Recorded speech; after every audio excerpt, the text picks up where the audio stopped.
Welcome to the Diversity Scholarship Foundation's Profiles in the Law. I'm your host, Jesse Reyes, current president of the Diversity Scholarship Foundation and a justice on the Illinois Appellate Court First District. As we always promise, we have prominent members of the legal profession, and today is definitely no exception. It is a pleasure for us to have Caroleann Gallagher, who is the current president of the Women's Bar Association of Illinois. Welcome. Hi, Justice Reyes. How are you? Thank you for having me. Oh, no, it's our pleasure. I'm excited to be here with you. Thank you. We're welcome. We're happy to have you as well.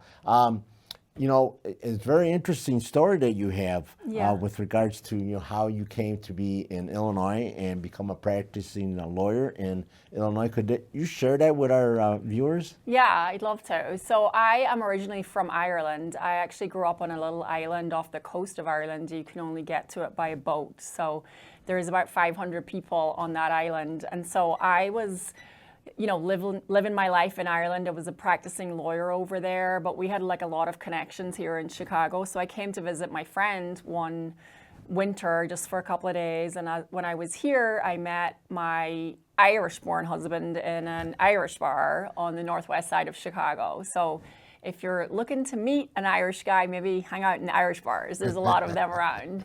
So I met Pat over the winter of 2008, and then I went back to my life in Ireland, back to practicing law and all of that. And then, before I knew it, I was doing long distance calls and late night phone calls. And then we decided for me to move over and try to give it a go. So I moved here in 2009. Yeah.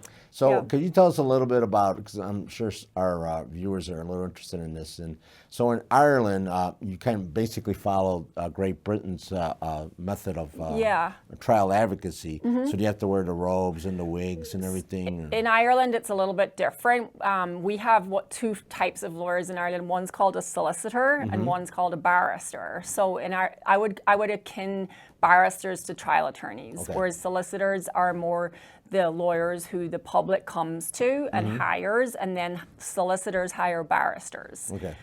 Barristers are the ones that wear the wigs and the gowns, and solicitors don't. And I was a solicitor. So I got the clients, and then if and when my case was ready for trial, be it a criminal trial or a civil trial, I would have to hire a barrister to try my case, which always was very hard for me to do. So I didn't want to give up my case at the trial point to give it to a barrister. So now I'm in Chicago, I'm a trial attorney, and I love holding on to my case till the end. So it's my understanding that the solicitor actually prepares the briefs and does all the research and everything, right? And then the barrister just goes into court and then makes the argument. Yes, the barrister presents the solicitor's case essentially, and it's really the solicitor who does most of the work, including getting the case in the first place.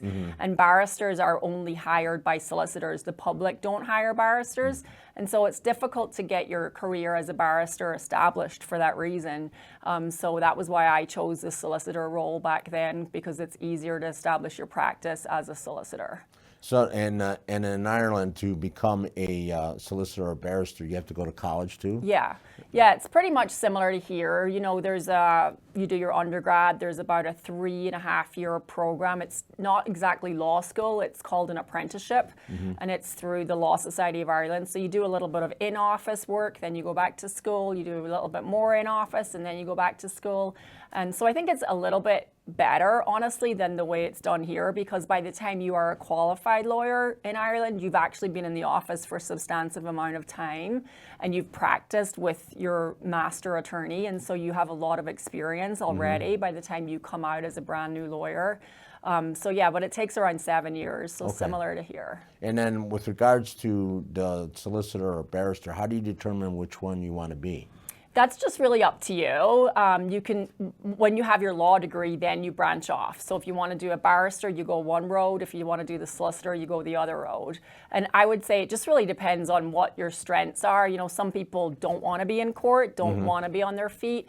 They don't like that concept, and others prefer, to be in the office dealing with files and paperwork. So it really depends. Barristers are very much out in the forefront, the voice and the face of the case, because they're the ones who present it to the judge and the jury. Yeah.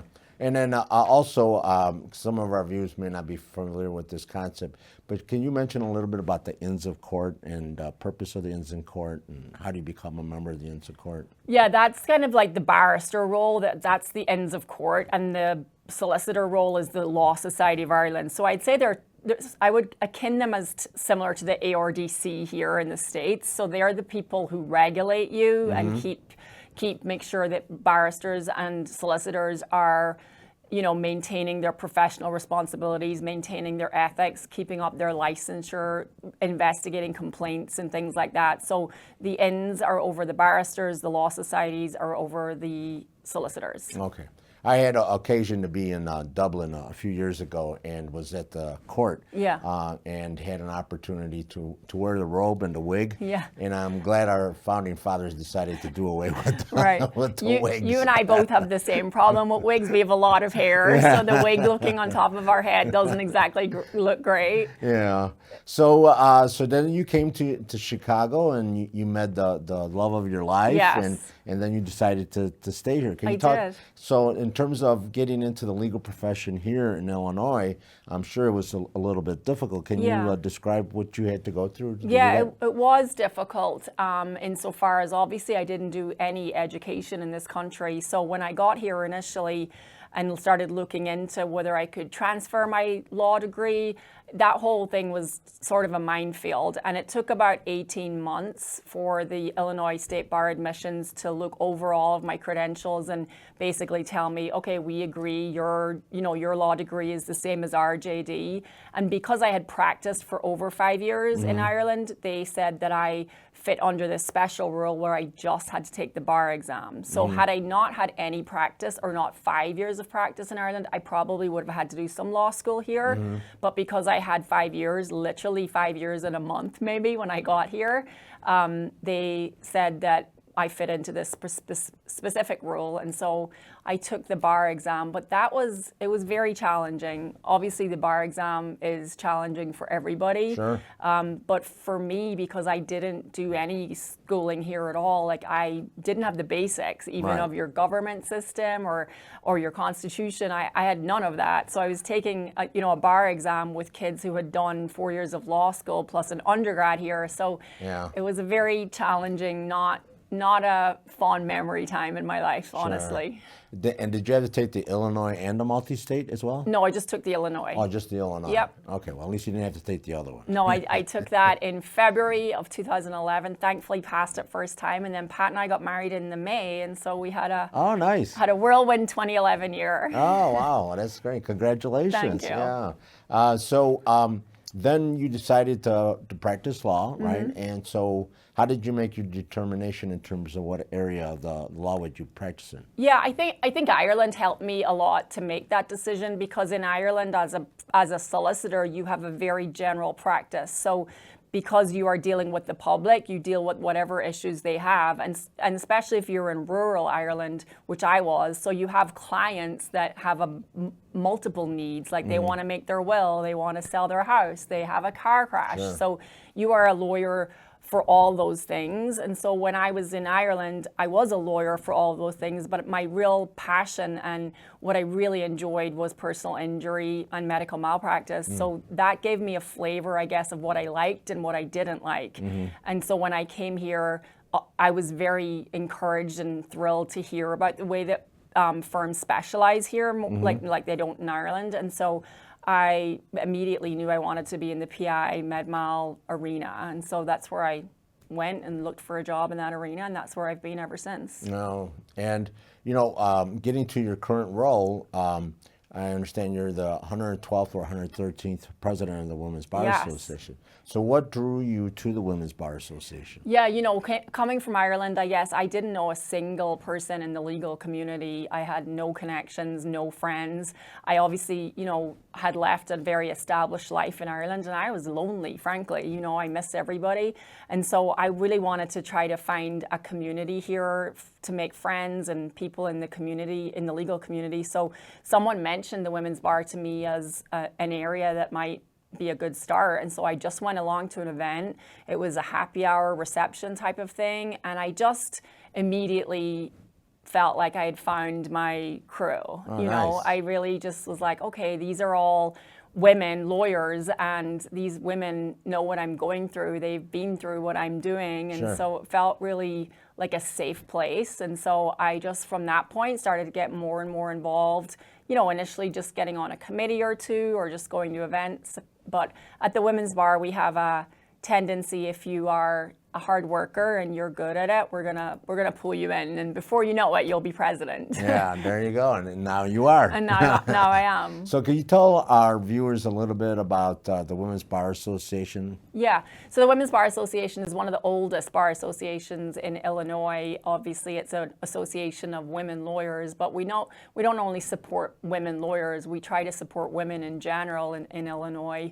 And so, you know, we do a lot of continuing legal education for lawyers. We do a lot of community outreach to help women in domestic violence situations, in immigration situations. So we've been around for a long, long time, and we are a wide-reaching kind of association, and men can join too, just Yes. because I know Jesse Reyes is a member of the Women's Bar. I am a member, yes. So don't let the title keep you away from joining us. We're very inclusive. Yeah, and I know you interact with a lot of other organizations, and you know you've supported the Diversity Scholarship Foundation throughout the years, and we appreciate that support. Yes.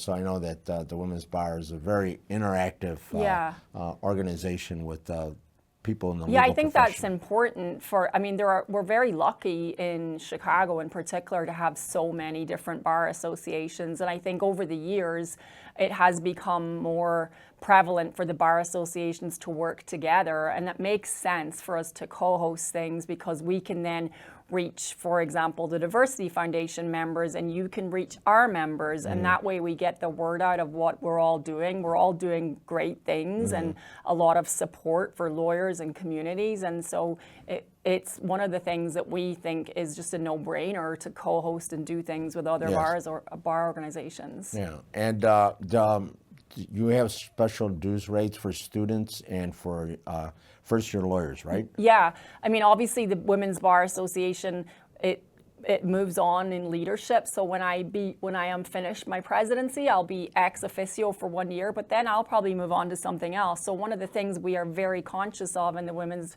Bar is that we need constantly new members. And so as a result, we offer free membership to anyone who's a student and interested in the Women's Bar, and we offer discounted rates for first-year lawyers so that we can, you know, get you involved in the community, get you involved in committee work. So, you know, and there's no expense involved for people. And it doesn't matter what area of the law you practice in, right? Yeah, no, not at all. That's another thing about the Women's Bar. It's very diverse in terms of our practice areas. And frankly, it's a really good way also to get to know other lawyers who could become a source of business for you, business referrals, because there are so many lawyers in other areas. And if anybody wanted some further information about the Women's Bar Association, where would you suggest that they go? Yeah, we're on all of the social media. So just if you Googled Women's Bar, you're going to get all of our social media handles. Our website is on there. We're very active on social media, I would say, more than website at this point. So we're on Instagram, TikTok, all those good things that all of the younger members of our communities are on. So you'll find us there. We are very active in terms of events. We have a ton of events, and we're always posting different things. So just keep an eye on all of that for all of our upcoming events. Yeah, and I want to commend you because I know, you know, you came from a different part of the world. You came here, you didn't know anybody, yet at the same time, you know, you persevered through the bar exam and through the legal profession, and now becoming a leader in the Illinois legal profession.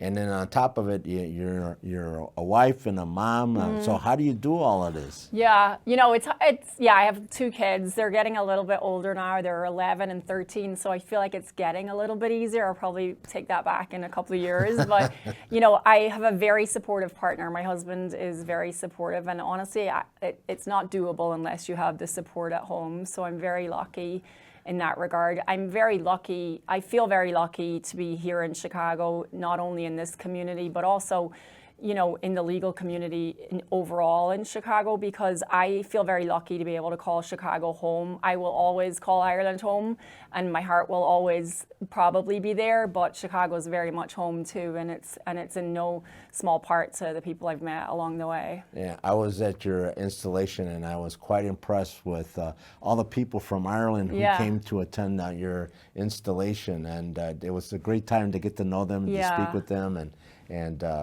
yeah, it was a very proud moment for my family. I'm the first person in my family to have gone to college and become a lawyer. I didn't know any lawyers. We had no lawyers in my family. So for my parents, obviously, who were very hardworking and did everything to put us through what we went through, it was a very proud moment for them and for me. So it's definitely a memory I don't think we'll forget. No, it's very nice. And then, again, I think you're a role model for anybody that sees some obstacles in the way of what they want to do in life, that if you just persevere, you can accomplish what you want to accomplish. Yeah, someone asked me that, was it luck or was it hard work? And honestly, I think it's a bit of both, but I don't think that in this profession as a lawyer, it's a tough profession. We have a lot of, challenges.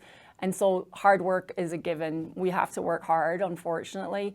But I think if you, maintain your reputation is really important. And if you maintain your reputation and put that in front of everything, you're going to get that bit of luck that comes with that. Sure. Just be a good person, do the right thing, and you will reap the rewards of doing the right thing. Sure. Yeah, like they say, you just need to be ready for the opportunity when it comes. Absolutely. Right? Yeah. And not be afraid to take it. I mean, right. if someone had told me, 20 years ago I'd be living and working in Chicago as a lawyer, I would have said, no, you're crazy. There's no way. Yeah. But, there was a door that opened for me that I didn't think ever would. And here I am. Yeah. And then, so where are you currently employed? I have my own firm now with my partner Jim, so it's called Caroleann Gallagher. We're a small little personal injury medical malpractice firm. We practice out of Park Ridge, but we're primarily in the city. So yeah, we have a tight little ship there. Oh, well, great. Congratulations. Thank you. And you're a true success story. Yeah, well, I hope so. Hopefully I am someone that people can look to, because, I think I remember going to a women's bar event and hearing someone speak at the event, and I thought, well, that girl's just really cool. I'd really like to get to know her. And now I'm, friends with that person. So hopefully I can be that person for maybe people that are wondering if they can get involved. You can. We're very welcome to have you and talk to you. So, reach out. Yeah, no, but believe me, you are a beacon in the profession. Thank you. So I know we're a little bit into your term as president, but what are some of your future goals and aspirations for the association? So yeah, like I said, we do a lot of events, but one of the things we've been concentrating on for the past couple of years, and I've kind of taken this as my initiative as well, is that we are the Women's Bar Association of Illinois, and for a number of years, I suppose, we've concentrated heavily on Cook County, and we do a lot of stuff here. We do a lot of events, and we co-host with a lot of bar organizations, but what I've kind of found over the last few years is that the collar counties are a little bit more isolated than us, and they don't have the support that we have. They don't have the opportunity that we have to meet judges and network as much. So one of my initiatives is for the Women's Bar to get out there to those collar counties, to Kane, to Will, to DuPage, to Lakes, all of our neighboring counties, and get to know the lawyers out there who might be craving a little bit of support and community. Yeah, because you are a statewide organization. We are, right? yes. Yeah. And so how are you planning on implementing this program? One of the things I'm going to do is what's called a Meet the Bench series. So we're going to have a series in every county where we have a number of the judiciary just come and meet lawyers, because like I said, we have networking receptions with justices like you and judges all the time here in Chicago, but they're not as prevalent in the collar counties, so they don't have that opportunity as much as we do. So we're going to do that series in all the collar counties over the next couple of months. Okay, and if some of our viewers are in those areas, how would they reach out to you if they wanted to get involved in that? Yeah, I'd love to hear from people in those areas. Just, reach out to us through Google. You'll find us on Google. Reach out to us through any social media. My firm's Caroleann Gallagher. If you Google that, you'll find me. So you can reach out to me directly through there as well. No, I think that's a great idea. I mean, when I was president of the Illinois Judges Association, I traveled around the state. And it's nice to get to meet Absolutely. people from around the state and lawyers and judges and kind of see what some of the issues are. Absolutely. We have issues here in Cook County, of course, but then there's different issues outside of Cook. Yes, there are. There are different issues, and they have different challenges. And there's a lot more isolation, especially in the very rural places. So that's kind of the community I want to bring out there. I want to bring the community we already have out to the people that need it. Yeah. And are you going to be also maybe reaching out to the law schools as well? That's another initiative we've done for a couple of years. We do a couple of events a year with the law schools because, again, we want to get students and newly qualified lawyers to know about the Women's Bar and how we can be a resource to them. So that's really important to our lifeline, is being in touch with the law schools. And I know the Women's Bar Association also has a lot of interesting CLEs. Yes. Yes. And any woman in mind that you're going to have? Yeah, we're actually working on one right now with some of the judges in law division and in Muni with regard to putting on expert witnesses. It's very technical to put on and cross-examine an expert witness in a personal injury case. So we're going to do a series on that.